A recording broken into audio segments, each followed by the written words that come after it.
This is the second part to our two-part pot. I have a measurement of this. So everything I'm doing here is about this measurement, but I'm gonna set this aside. And as a pro tip, I'm gonna set it in a place that I'm not gonna bump it so that it can just live and do its thing. Now I'm gonna do all the stuff that I was doing over here. Hopefully this time I won't be yakking quite so much, so I'll do it a little faster. I have this set up on one of these thick blue plasti bats. That is gonna be good for when I flip it over. If you have a bat that is wobbly or is too thin and it will bend when you do the flip, then if the bat bends with the flip thing, then the flip thing goes out around. And the wider the thing is, the more that phenomenon is an issue. So the bigger the pots you have, the more important it is to have one of these thick bats. And you'll see a lot of the really big pot people, they'll be using like thick, like inch thick plywood for their bats that just has absolutely no give. So without further ado, I'm gonna start my clapping process. It's gonna start close to where I wanna end up. Luckily my wedging has me in a great position. You notice that my wedged ball of clay looks an awful lot like my centered ball of clay because I want to put the least amount of extra work into that as possible. You'll also notice that most of my clapping starts from the top and is moving down. So while the thing is rotating,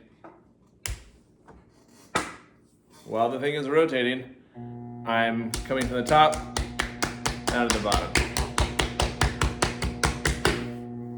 Okay. I'll seal it down and we're ready to go. I keep my water bucket on my wheel. It is ridiculous to keep it on the ground. I only do that because I'm demoing and I don't want to put the bucket in front of what I'm trying to show. But don't do what I'm doing with the bucket. It gets on your knee or it'll drip on your leg. Ugh, it's the worst. Okay. So I have my hand meat. See, I've got a good extra, you can see how much extra push I can have from this. I'm gathering, I have a lot of gathering power and I'm doing all this for my hand meat and I'm just stabilizing with my fingertips. I'm not touching the clay at all from the center of my hand, which is the no zone, okay? So, at half the speed of the wheel,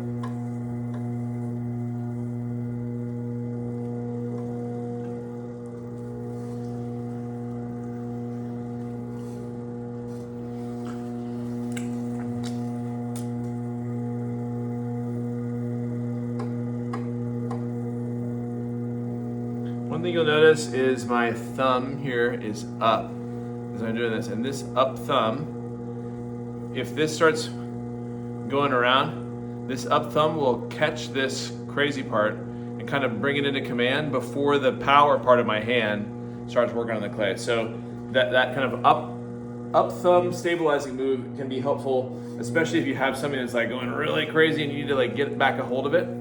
You can come up with that upward thumb to tame it.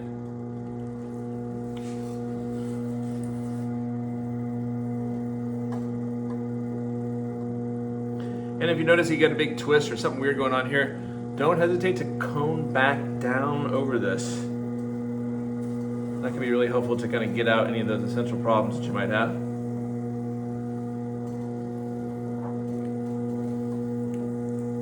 Now bend the cone forward, split the hands, move down.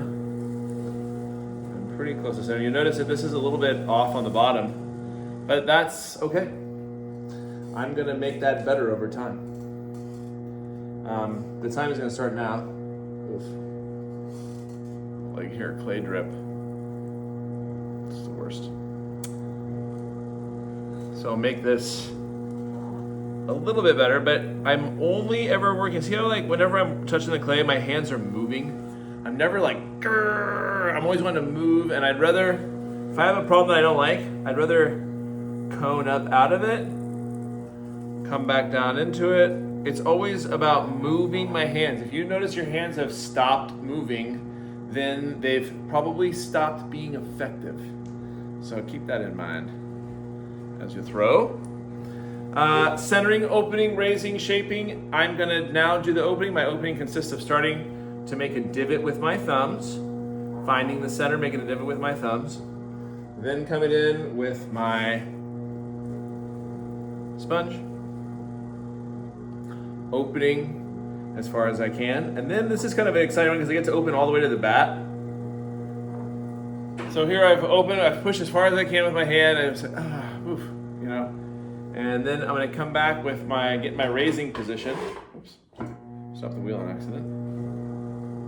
I'll get in my raising position. Right elbow to right knee. Left hand in this driving position here.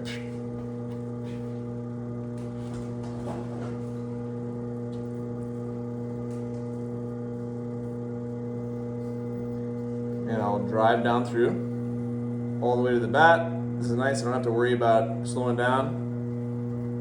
And not slowing down is good for keeping centered. Movement and centering are the same. In order to get things more centered, you have to raise up or you have to go out. And when you're going down, it's also going out. And so that outness is what is contributing to keeping the thing on center. Now I still have my measurement in mind, but I'm going to go through the same process. So one thing is, when I flip this over, the bottom is going to become the hole that is the top.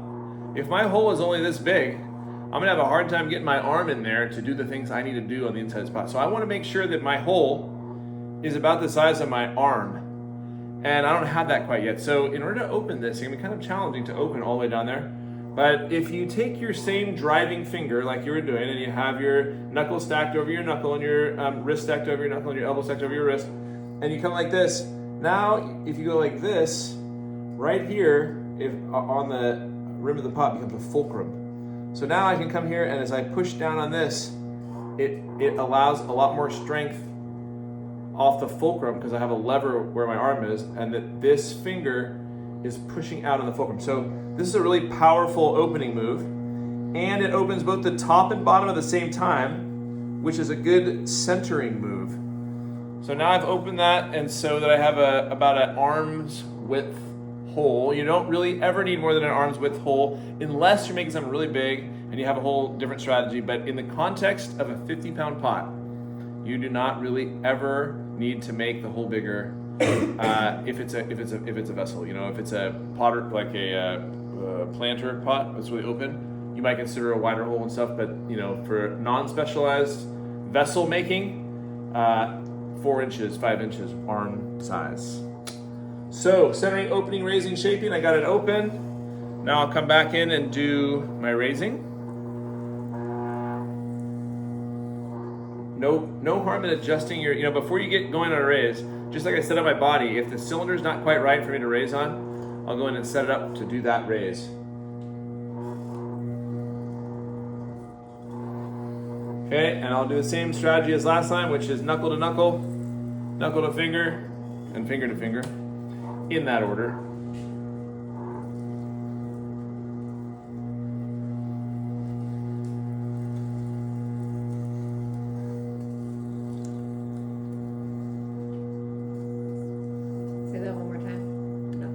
Knuckle to knuckle, knuckle to finger, and then finger to knuckle. A little more water in here. Sometimes, you know, it's like this one, it didn't really take off just perfect. I didn't get a good feeling, so I re-wet. You know, start again. Now I gotta go. Now it's kind of rolling. I kind of feel it. And now I'm never gonna run out of slip again.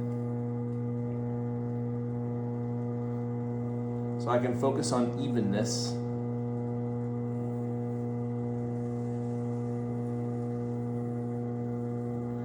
You'll notice because this one doesn't have a floor, it's going to be a little taller than the other one probably, unless it's thicker, which sometimes is warranted if you want to bow it out a lot, because you're going to bow some out a lot, the top and the middle, you know, that's where you get the most expansion. And if it's going to be twice as wide, it's going to be half as thin.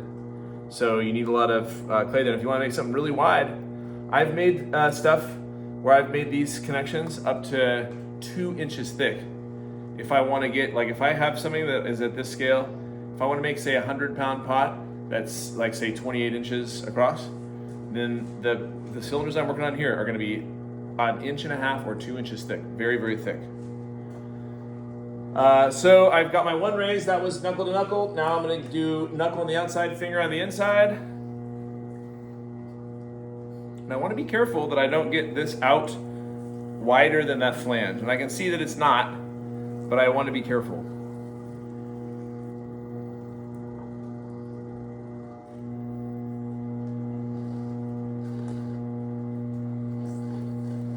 So this raise is all about finishing the bottom. As a reminder, that bottom will become the top because this is going to be flipped. I'm not really doing very much here as I come through the part because I'm going to save any of my remaining work for my finger to finger move.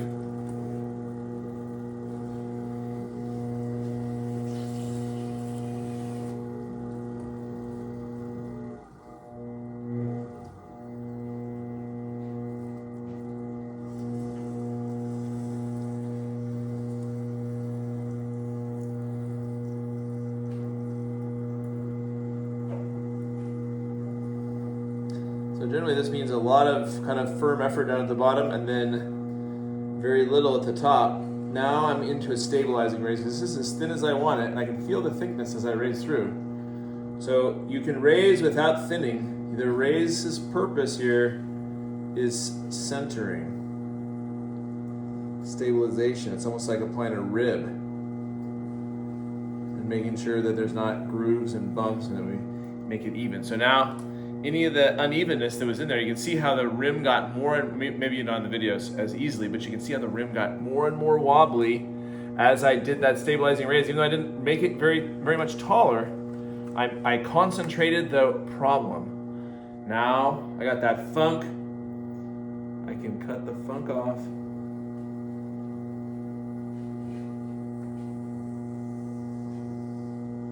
And get the funk out. Now I have this ring. This is a lot of clay, and if you're a wood firer, it's useful. So I'm going to just take a second, and this is nice as you're going along doing your work with big pots, is if you have to make these specifically, it can take a long time and be frustrating, but if you just are, as you cut off, you just loop these and then kind of pinch these together, and then you can make these little 3-pointed trivets, and these can hold shells, and then you can stack your pots on top of the shells. And so I'll show this. So this is a little 3-pointed trivet, and this is going to be really helpful for stacking my wood-fired pots on shells when it comes time for firing season. And I can just accumulate those all throwing season, and then I'm a hero at firing season to myself and to my friends who realized what a great idea it was to make those things for their pots. So now I'm ready to adjust this so that it's ready to stick on. My first question is, how different is what I have from what I need? And it looks like it's going to come out by about 2 inches, which is great. Always rather come out than in. A lot easier to go out than in. So I'll come in here, centering, opening, raising, shaping. I've got my wood rib. If I wanted this pot is going to end up being kind of like a roundish pot, not like super tall or super wide. But if I wanted this pot to be super tall, I could push and make this cylinder a little thinner. And that I could gain like up to 4 or 5 inches off this, but then I wouldn't be able to expand it quite as much. And what I'm really looking for in a lot of my work is that kind of expanded balloon-like quality.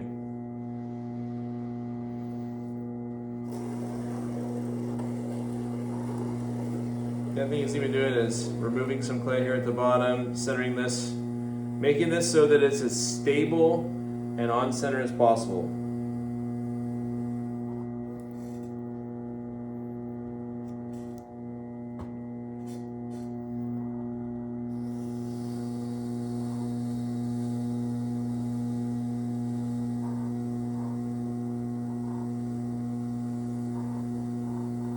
Remembering that I have to come out 2 more inches as I do this, I'm also kind of coming out, so I'm bringing the clay to the rib, which I'm holding even more still, so that I can get on track for the thing that I want and need to make. And I'm checking again with the calipers. Looks like I still have about 3/4 of an inch to go. But always better to give it a few checks than realize, oh crap, I went too far, I gotta go back in. You don't wanna have to do that. If you do, it's not the end of the world, especially if it's less than an inch. But if you like badly overshoot it, it does suck.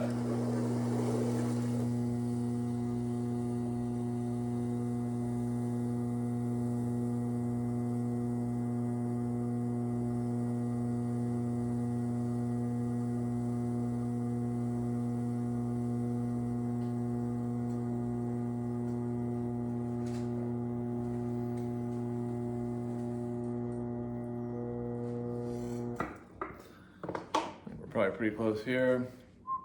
Nice, okay.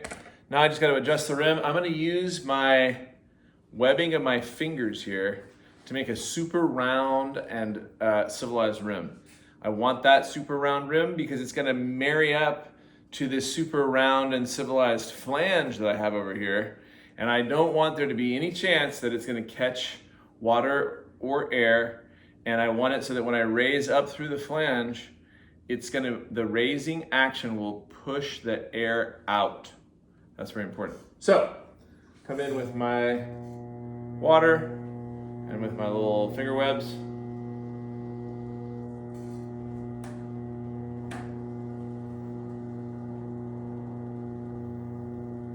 And I'm just really, really wanting this to be round. I have plenty of clay here. This is close to a 1/2 inch thick, so the roundness is fine, but you also notice that the rim is not thicker than what's below it.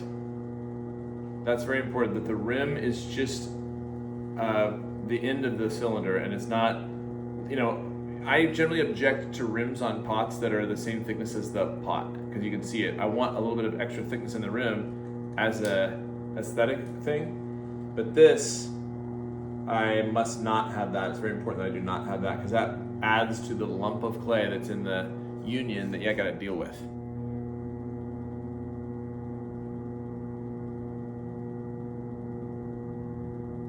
So I'm just kind of using my thumb to round this off and make sure that there's, as I do that, I'm getting a little bit of this slip off of there. So I want, this is if you look at this, you can see it's like this, it's quite centered. It's very civilized looking, very clean, and that's the other thing too, you wanna keep yourself and your pots fairly civilized once it comes to getting to this stage. No more slopping and flopping and stuff spraying around. That's gonna hurt you in various ways. Keep your hands clean, because little bits of, the stuff will dry on your arm and then the little crust will catch. All that stuff is just there's just 1,000 ways to die. So why take the risk? That's kind of my thought. Okay, so I'm gonna just double check my measurement now that I've adjusted the rim. Oh, looks like when I adjusted the rim, it changed a little bit, which is very natural. And so I'll need to just come out a little bit more, but it's a pretty small adjustment. So I'm just gonna kind of cheat it out with my hand. Okay, great, back to perfect. Now I will score. I never slip and I always score. You can laugh at the joke. Why don't you slip? Because I don't want to slip. I don't want to slip. Exactly, literally. The scoring, I think, provides more surface area for adhesion. The slip is not necessary because both pieces of clay are equally and homogeneously wet and will homogenize more because I'm going to raise through the flange, and that creates a lot of intermixing that I think would be prevented by the slip, actually. Do you ever slip? I never slip. Never slip. I do, handles, and I'm not a psychopath. I do it when it should be done. But on 2-part pots, in the flange specifically, then this very thing, no, never.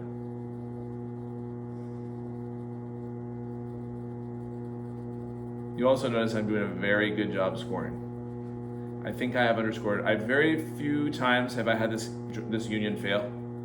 And I made this union probably 1,000 times. I've probably seen it fail 4 or 5 times. But usually it's when I've been lazy about not scoring enough. And the pot goes through something that is terrible.